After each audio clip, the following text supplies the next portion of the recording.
Americans love a good hot dog or other cured or processed meats, but are the nitrates in them harmful to people with a history of mental illness?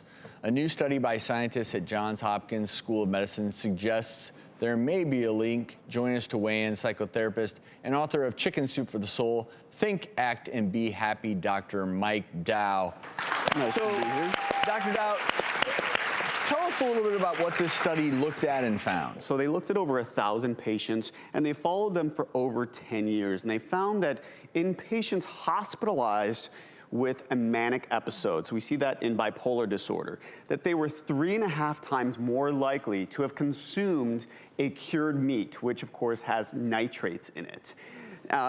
Now, you could say, well, they were just, who knows, maybe that was an association. So in an animal study, they also found that when they gave rats nitrates, sure enough, hyperactivity, it affected their sleep-wake cycle. So it makes sense that what we're eating, and especially these processed foods and these chemicals, are probably not great for us in the long run. So people with bipolar who are already predisposed to mania may have a switch where these nitrates, which are used to preserve the meats and to enhance their color, actually are much more problematic and much bigger triggers for manic spells in them. That's right. Do you think it also affects their microbiome and their gut in terms of bacteria? Absolutely. You know, we know that processed meats, so in this gut, remember most of your feel-good chemicals that travel to your brain, there's this connection, this two-way loop, this connection.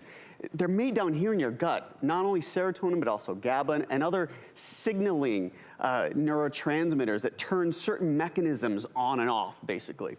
And so some of these chemicals that we're ingesting, you know, the more processed foods and the more we move away from a fresh, whole diet, the more we are probably affecting our microbiome. And in fact, other research has found that the standard American diet, because of its lack of diversity, it has low levels of the good bacteria and high levels of the bad bacteria. So sure enough, processed meats. I really wish that I had written a book on this. I'm being sarcastic.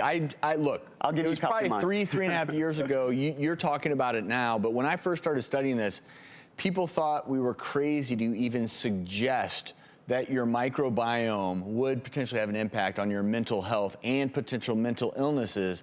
And now that we're finding that there is a potential connection, it's just fascinating because at first it was, well, your microbiome may play a role in how much you weigh. And then it's, well, it may have something to do with whether or not you are feeling like you have arthritis and whether or not you have autoimmune diseases and have allergies. And now this connection with potentially everything from bipolar disorder to other mental illnesses, it's so fascinating. We can't ignore the importance of it anymore. Talk about this association that may have negative effects. We know, studies show there's association with eating the right things. That's right. The things that are antioxidants and that are anti-inflammatory, that we know are good, quote, brain food. That's right.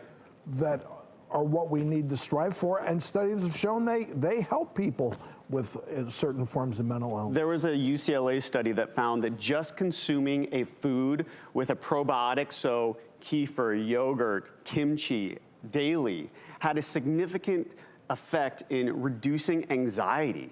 Just yogurt every day. Yeah. Another study found that in human subjects, the Mediterranean diet, which no surprise, low in processed meats, high in fresh fruits and vegetables, omega-3s, wild-caught seafood, can treat major depressive disorder. It didn't just prevent it. Other studies have shown it prevented it. This study found that in patients already diagnosed with the disorder, it was actually treating it. So yes, what we eat, food is medicine. So food is medicine, not as poison. We talk about that a lot. Dr. Dow, thank you, as always. Good stuff. Appreciate it.